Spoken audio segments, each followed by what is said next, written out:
Welcome everybody. It is Business Monday here in downtown Providence at our new studios over on North Main Street.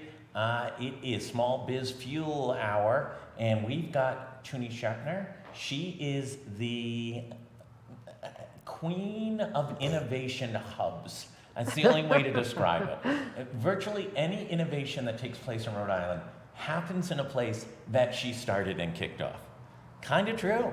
You think so? Yeah, let's go through the Hive, right? You started that off, Newport Innovation, down there on Broadway, and now you're over in Wexford, CIC complex, and you are running, explain it to everyone, what the demarcation line of your universe is. Okay, so my team, runs what I like to call the front of the house. Front of the house. Yep. So that's where you can buy the candy bars at the cashier. Actually, we do have a Bolt coffee cart in there, so you can buy something like candy bars. They always have those Need donuts. Yeah. That I don't always need. Right. And they taste delicious. So when you drive by that stunning building and you see all the glass, the first two floors, the front of the house. Yep. So I am the executive director of District Hall Providence, Venture Cafe Providence. We're most known as Venture Cafe, which confuses people, as we discussed when I arrived, and it's the most common question I get. And we're in the Wexford Science and Innovation Center, which we're branding .225. So we .225? Just like Innovate Newport, right? Innovate Newport was the old Sheffield School, and it took everyone a long time to start calling it Innovate Newport, not Sheffield School. So we're at 225 Dyer, and technically the building is .225. Gotcha. And within .225... Because you didn't have enough names already. Exactly. Wait till Johnson & Johnson moves in, and we have the restaurant downstairs. So CIC, Cambridge Innovation Center, was founded 20 years ago in Cambridge. They are now global. Yep. That is member only. I thought I had my tag on here. I have a card to get in. My members only jacket, yeah. So that is the shared workspace, right? So they have co-working memberships, they have private offices, they have office suites, they have amazing cafes, they have meeting rooms of every size. That is more the back of the house that CIC manages. And then we're the front of the house. So where District Hall is the space, it's about 8,000 square feet. And within that, you can come work in our public lounge for free, Monday through Friday, 9 to 5. We have a public lounge on the first floor. So if you drive by, you see people sitting in there. They're just stopping in between meetings, having a casual meeting, working for the day at no charge, and hopefully enjoying a Bolt coffee. And on the second floor, we have one too. Sometimes the second floor is closed because we have a private event. We've rented out what we call a second floor buyout, like when someone was there last week with a big announcement. Michael Bloomberg, we had 400 people on the second floor. I'm hoping he paid a higher rate than anyone else ever in the history of Rhode Island. They paid full price, so. It was $1 billion, wasn't it? I wish it was $1 billion. That would cover a lot for a long time. But it was a great event, and he was very nice. So we rent it out. We have we have one small conference room, meeting room, and two larger. The small one fits 6 people. The two larger ones fit up to 14. Then we have the event space, which people and organizations rent out for large meetings or events. And then we often have the second floor buyout. So that's District Hall. And then Venture Cafe is the programming. So out of that original Cambridge Innovation Center at 1 Broadway, which we've both been to, in Kendall Square in Cambridge, was born 10 years ago, Venture Cafe, which is that signature Thursday night programming. So that is now global, has since separated from CIC. So CIC is a global organization. Venture Cafe is part of a global foundation. Just to confuse it a little bit more, District Hall Venture Cafe Providence is part of Venture Cafe New England, which is the nonprofit group that we're a part of. So every Thursday from 5 to 8, we have our Venture Cafe programming. And who's presented at the Venture Cafe? Oh my gosh. So they open in August. I'm in my 6th week. Every Thursday minus 4 holidays a year, they've had programming since August. So we've had, we've had everything, all kinds of panels on different topics. Last week, we did our first pitch event, which was awesome. We had about 36 startups apply.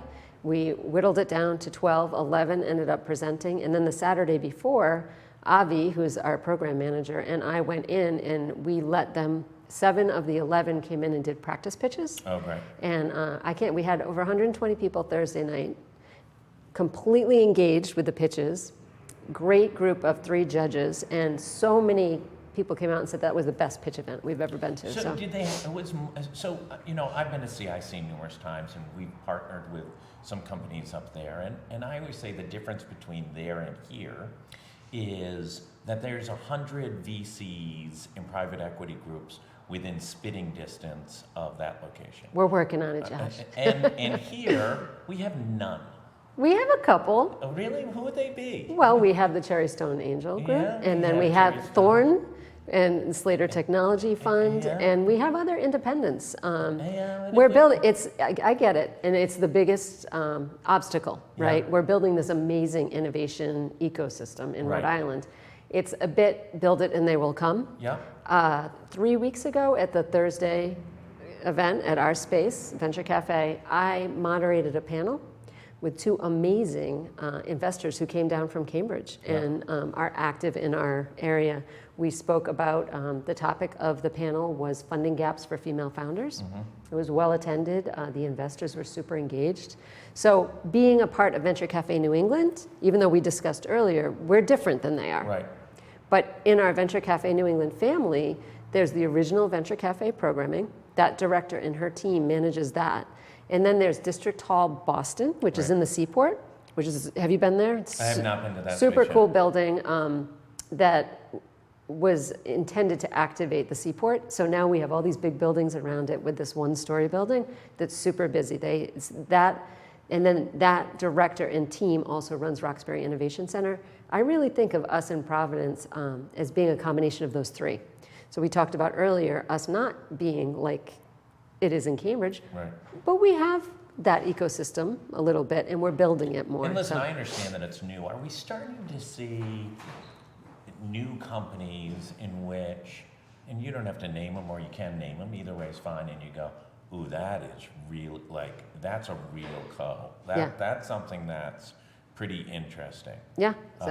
Some of the pitches, I said to Thorne from Slater, couldn't be here. I said, Thorne, there's some definite potential here. Right. And and it's not just so, I've been supporting this since they opened, just like they were supporting us at Innovate Newport, because as I was telling you earlier, I started August 2018 at Innovate Newport, where we were just kicking off construction. Had a great conversation in September of 2018 with Tim Rowe, the founder of CIC, and Kevin White, who's now my boss, who knew, saying, Right. I don't view us as competition at all. No. We're important puzzle pieces in this puzzle we're And building. as we said Newport's just a different world. No one's driving from Newport They to do. Providence. They do. Not. Yes, they do. They absolutely do not. Do you know how many, since I've started, because of the narrative, part of the reason I took this is because I'm Rhode Island's economic gardener, Yeah, right? And right. I viewed this made a lot of sense for me as my next move. I think that I can add value to the organization, and I think it helps me with it's very aligned with my personal mission, right? To create a more robust, inclusive ecosystem throughout Rhode Island. So I worked hard at getting people from Aquidneck Island over here, and I worked hard at getting people from over here over to Aquidneck Island. And I have to say, since I've started, I just saw a friend of mine from Warwick. Friends of mine from Newport come to Thursday nights all the time. Is there any reciprocity between any of these venues that, listen, if I'm a member here, I can go in There's there? no literal reciprocity Yeah. like that, but there's a lot of collegiality. Yeah. So Rebecca Weber, who manages CIC in Providence, myself, the team here, we were all collaborating early on. My first big event at Innovate Newport was May 9th, 2019. They weren't open yet. Venture Cafe Providence was one of the sponsors of that event. So, we've been practicing that. And then there's the relationship in the building that we talked about from the beginning, CIC, and then there's the Venture Cafe District Hall, and then there's RIHub, which our friend Annette is the director of. Right. That's Rhode Island's new innovation hub. That's really cool. And as they continue to build that out, we're going to see more. They're going to be running 3 accelerator programs out of there, including Mass Challenge. Right. So we're all funnels for each other. And then we're all part of the bigger ecosystem. Whether I talk with my hands a lot, don't I? Yeah, it's fine. Whether I'm not going to hit you. Whether we're talking Been about hit before. And the Rhode Island ecosystem. I think Stephen Pryor was the first. He was To hit flailing you? around, Yeah. just absolutely flailing in the old space. Really? So, you know, Annette has an interesting perspective because Yep. she has started up, I can think of Numerous, yeah. three companies, had one very good exit, has, you know, crashed and burned a couple. I think she is a good voice of the frustration of female startup CEOs in trying to get the same level of support as the perception is that men are able to get to. Are you seeing any breakthrough in that? Yeah, I think I just was on an amazing panel at Johnson & Wales on Friday talking about diversity and inclusion. And this morning, so that was Friday. Over the weekend, we were posting from there. So over the weekend, I read a great article about that, shared it. And then this morning, I was reading something about a female founder, a friend of mine posted it, and she said, women aren't getting as much because they don't ask like men do too. But there's a lot has changed, right, in the last year, 3 years, on so many levels. And raising awareness and attention has helped a lot. Well, I'll bite back a little bit. This isn't an exact, but you know, we did a story, I want to say 7 years ago, about the CEOs, women CEOs in Rhode Island. There are less women CEOs now than there were 7 years ago. Susan Colantuno is a good friend of mine. She started leading women. Yeah. She wrote a great book on management and leadership called No Ceiling, No Walls. Yeah. She's one of the pioneers. Wall Street Journal last week, less than 1% of leading CEOs are. But then Goldman Sachs went ahead and said that they're not going to even consider funding companies that don't have at least one woman, I believe. I forget what exactly was. California's mandated boards, but it's still not breaking Oh gosh, through no, to- we have a lot of work to do. Yeah. My sleeves are rolled up. What's the biggest challenge besides besides branding and getting a better understanding of where these different new entities interact with one another? What are the other challenges? I do a SWOT analysis, Yep. strengths, weaknesses, opportunities, threats. It's just the way I'm wired. Yep. I look at weaknesses and threats and automatically figure out how we can turn them into opportunities to create strengths. So, you know I drink the Kool-Aid. Right. What's my overall title? Rhode Island's Economic Gardener. We joke that I'm Team RI, right? Right. Part of the commerce team, even though I don't have to directly report to Stefan Right. and I'm not on the payroll, but I love it. I'm drinking the Kool-Aid. I'm a cheerleader of it. But you can be a cheerleader and also understand what some of the weaknesses are. I admit the weakness is we don't have enough VC Yeah. attention here yet, but it's coming. And the opportunity zones and opportunity zone funds are being created, and I just have never seen so much traction. I call this the time of the great convergence. With the tide, the boats are all rising, Right. and that's the wave Are I we going read. to see some breakthroughs? We work a lot with IGT as a company. They are arguably, GTech is the most successful startup technology company in Rhode Island's history. It's an old company. It's a 25-year, 30-year-old company. I remember because I think that one of the original owners, I ride horses, and Yeah. we used to be over at his farm in Connecticut. So we haven't hit the ball hard on tech startups, particularly.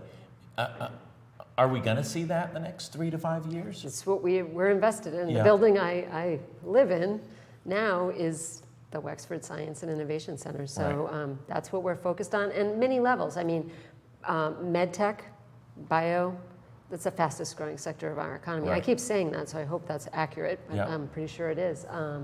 We have an entrepreneur in residence with Rhode Island Bio, Jay Ron. He's meeting people all the time. He was here last week. Was he? Oh, He yeah, was great. Yeah, I got And to plug he him said, in. listen, there's a company in Rhode Island, could be the breakthrough, but it's a long haul Yeah. to create a whole new industry, especially when just up the road, there's already, one of the biggest hubs in the world for developing. We have so much knowledge capital here, 11 world-class colleges and universities. This is the supportive infrastructure we've needed, right, to pull those puzzle pieces together. So I think the future looks bright for Rhode Island. What do you see next? What's next on the horizon?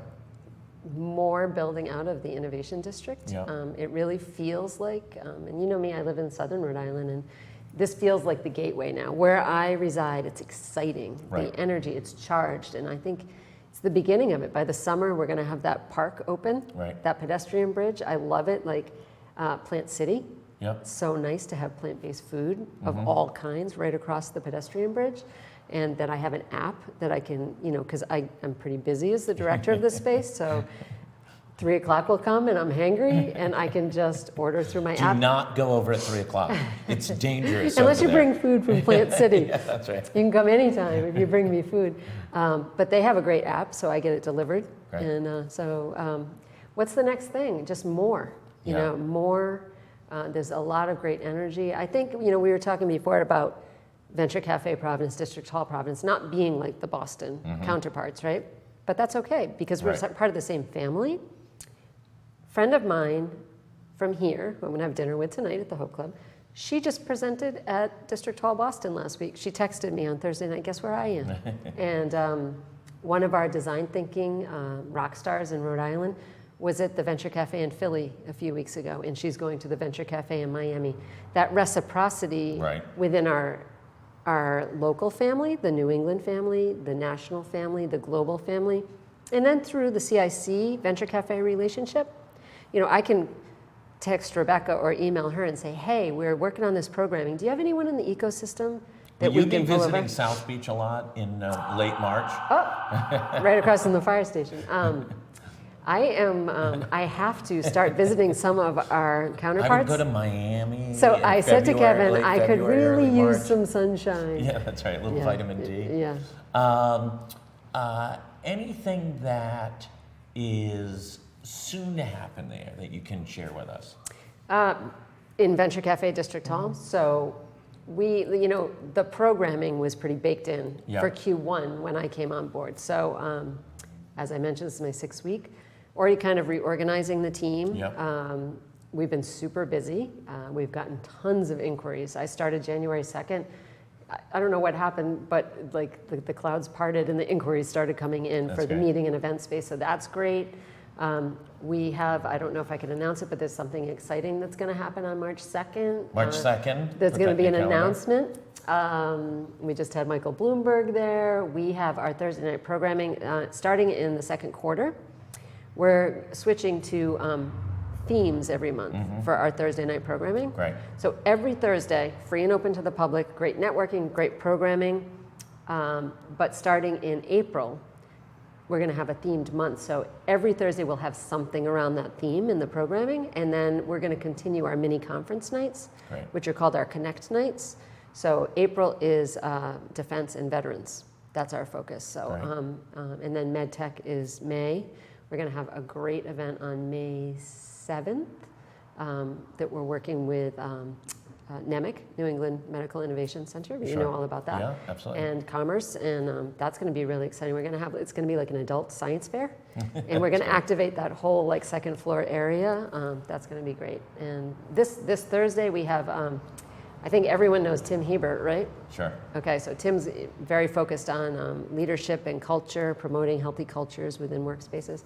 So he's actually one of our presenters this Thursday night. That's exciting. That's I always great. like to hear Tim. Yep. And just every Thursday is exciting and new. And then more announcements. We work closely with Commerce, obviously.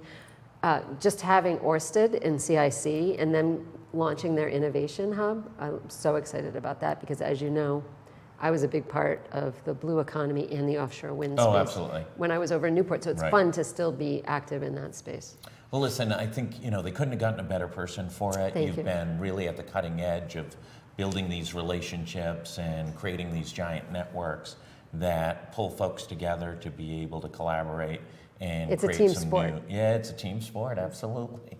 I think all of us are waiting for some breakthroughs, some bust outs, and that can start to create some significant jobs. Every now and then it looks like we're going to get one, and then maybe not, and then, and it's tough. I mean, building something from ground zero, as we can attest to here, is not for the faint of heart, and it's not a direct curve straight up. It's all the way accordingly. But I think you're the perfect person in the perfect Thank you. position right now, and I think it brings a lot of confidence to people in the startup community that you are there as a resource for folks. No pressure. Yeah, no pressure. Just don't screw it up. Yeah, I mean, right. Listen, the building only costs like $80 million. Yeah, you know, it's beautiful. And if it's boarded up in 3 years, it's all on you. Won't be boarded up in 3 years. No way. Tuni, thanks so much. Thank were you for great. having me. Congratulations. Always like to Do be keep here. us up to date, and we're happy to come over anytime. Love that. And broadcast from over there. And you know, it's great to see. I think it's always dangerous. Build it, and they will come. I think this was a good investment Yep. on build it, and they will come, and we'll see how it came out. Well, thank you. And it's a beautiful building, and architecturally it just Oh, it's matches stunning. spectacularly. So we're going to take a break. We're going to be back with the money man, Gary Sass, in a few minutes. And we're going to be talking everything from New Hampshire primary to what's going on down in D.C. to State House intrigue and budget issues. Thanks, everybody, for tuning in. And thanks, Tuni, for coming all the way over. We'll be right back.